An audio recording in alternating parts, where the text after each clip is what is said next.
ఒక్కొక్కడు చూడండి అసలు భగవద్భక్తి, పాపాలు, పుణ్యాలు, దేవుడు, పక్కవాడిని పట్టించుకోవడం ఏమీ ఉండదు. వాడు చాలా ఐశ్వర్యవంతుడిగా ఉంటాడు. ఒక్కొక్కడు చాలా పవిత్రమైన జీవనంతో ఉండి దరిద్రుడిగా ఉంటాడు. అప్పుడు సాధారణంగా ఏమంటారంటే, ఏవండీ భగవంతుడు అన్నవాడు ఉంటే ఈయన ఇలా ఉండడం ఏంటి? ఆయన అలా ఉండడం ఏంటి? కరెక్ట్. దీనికి జవాబు ఒక్కటే. సనాతన ధర్మంలో ప్రాణప్రదమైన సిద్ధాంతం ఏమిటంటే కర్మ సిద్ధాంతం.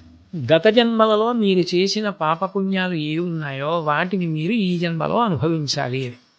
ఆయన గత జన్మలలో పుణ్యం చేశాడు, దాని ఫలితం ఇప్పుడు ఐశ్వర్యం అనుభవిస్తున్నాడు. ఇప్పుడు చేస్తున్నాడు పాపం, దీన్ని అనుభవిస్తాడు.